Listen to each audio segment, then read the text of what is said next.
Hey guys, this is Antonette from Austin Underground, and right now I'm sitting here with Jendayi and Gyasi from the group Charlie Belle, who just performed here at Spiderhouse Cafe. Hi guys! Hey, thank you so Hi. much for having us. Thank you so much. No, you're welcome. How are y'all doing this evening? We're doing good. I'm a little tired. Exhausted. Yeah. No, I mean, y'all played a pretty long set. It was fun, but it was a long set, so I can imagine y'all are like a little drained. Yeah, I definitely, this is the first time I've sat down since after the show, so I'm chilling. I've been sitting down the whole set, so. I'm True. good. Oh, yeah. Yeah, so you do drumming. You get to sit down. Like, But I'm moving every limb in my True. body, you know? Yeah.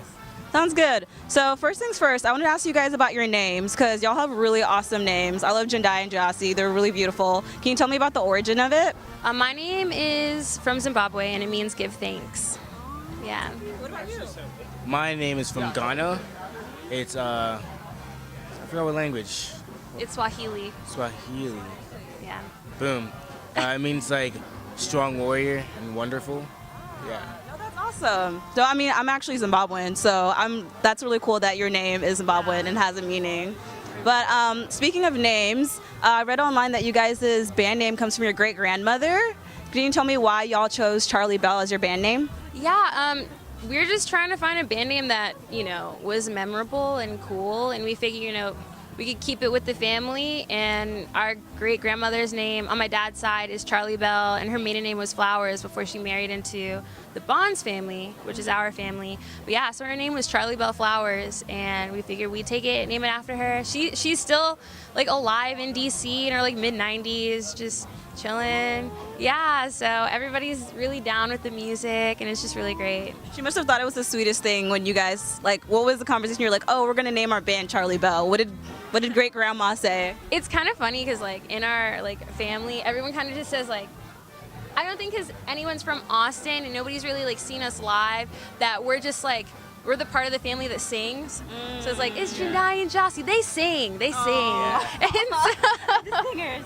yeah. So everybody thinks it's real nice for sure. That's so cute. No, that's really cool that you guys chose to keep it in the family and name yourselves after your grandma.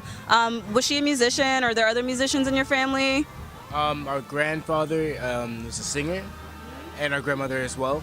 And then, yeah, right?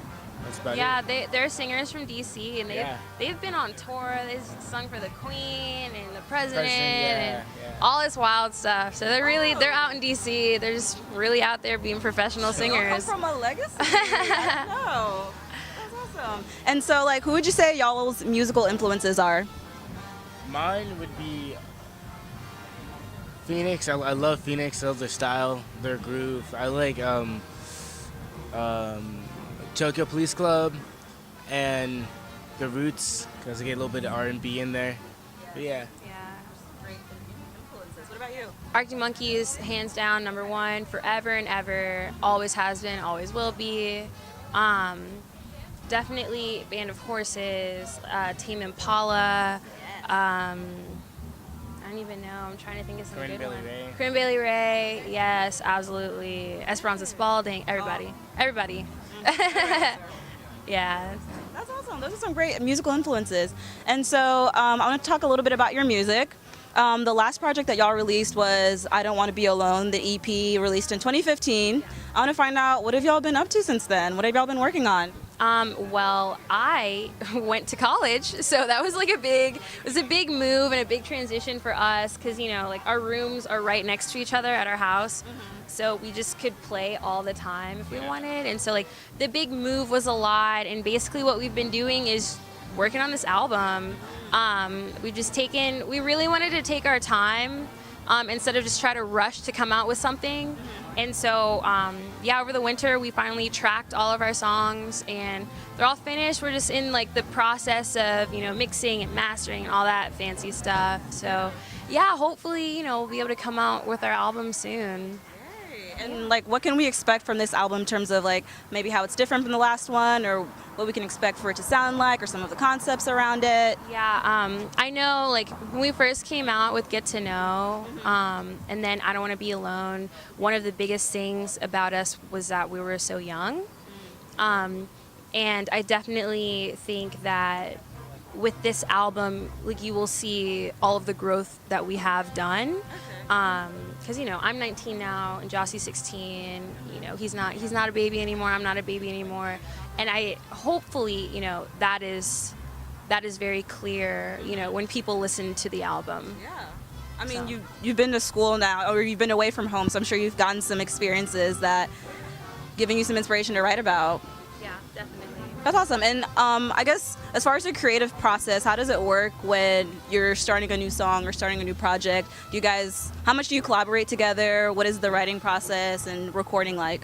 So I usually like the lyrics and like guitar is all me. I'll usually just come up with that whenever and anyway. It hits me sometimes I gotta dig for it. It's really, however it happens, it happens. And then Gyasi, I bring it to Gyasi. Basically the way I like to see it is I come up with great like acoustic singer-songwriter songs, and then Gyasi's kind of the insight that makes the song a live band song. You know what I'm saying? He brings in the drums, he adds in complexions and things like that make our songs good live, you know? No, that's awesome. Yeah. And can it get a little bit, would you say it's more fun getting to collaborate with your brother? Are you guys getting to like do live shows and things like that? Or can it be I don't know, not be fun at times? I'm not even gonna lie, I definitely like, it's great for the most part, but when he's goofing around, I'm just like, yo, you gotta stop.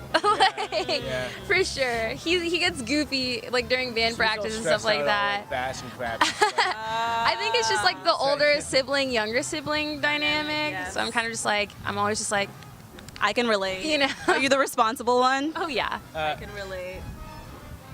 Oh yeah. She's the responsible one? Yes. Probably. That's funny. And so I guess last thing, I really want to ask y'all about festivals, because y'all have been playing, I mean, we live in the live music capital. Y'all have been doing South by festivals and all kinds of live shows and stuff. I want to ask, first of all, how did y'all start doing South by? Because I know y'all started really young with that. Yeah, so I was a camper at Girls Rock Camp when I was little, and through them they had South by Southwest shows, and they knew a bunch of people, so we'd always play like the Girls Rock Camp Day Party, and then kind of like as we'd play a show, we get invited to play another show, and then so on and so forth. And we just started playing. Like last year, we got the front cover of the Austin Chronicle for South by Southwest. And it's just kind of just built up. And this was the first year in a very long time that we didn't play South by Southwest. It was kind of like, you know what? I'm gonna take my spring break. So yeah. Yes, that's awesome. And so, last question, I guess, because we have tons of festivals that play here all the time. I mean, I feel like there are a bunch of new festivals that have been like coming up just this year, like just around the country, around the world. If you could play any festival and headline in the world, like what festival would you choose? What city? I don't know any festivals. I don't do festivals. I don't know. Really? Stay home and play like drums. I have no idea. I would headline Glastonbury.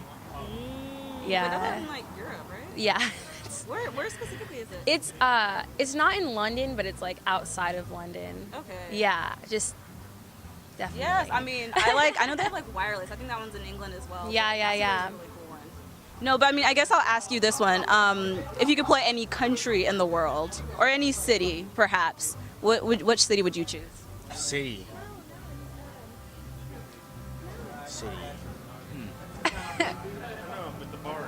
You want to go to like Europe, or play like South America, maybe even just LA or New York? LA would be pretty cool. Yeah. I'd love to play like Madison Square Garden. Yeah. That would be. I would take that. You know, if I got offered that, I would definitely take it. Yes. So, Well, I would love to play in Japan. That'd be pretty cool. I feel that. why Japan? Do you like? I mean, Tokyo. okay. That's like a bigger, Yes. brighter New York, I guess. So I guess you guys will be doing like the American tour, going out to Japan eventually. We can see that happening. Yeah, hopefully. Well, anyways, that's kind of all I have for you guys. Thank you so much for sitting down with me. Thank you so much for having us. Thank you. This is awesome. With Austin Underground, I'm Antonette.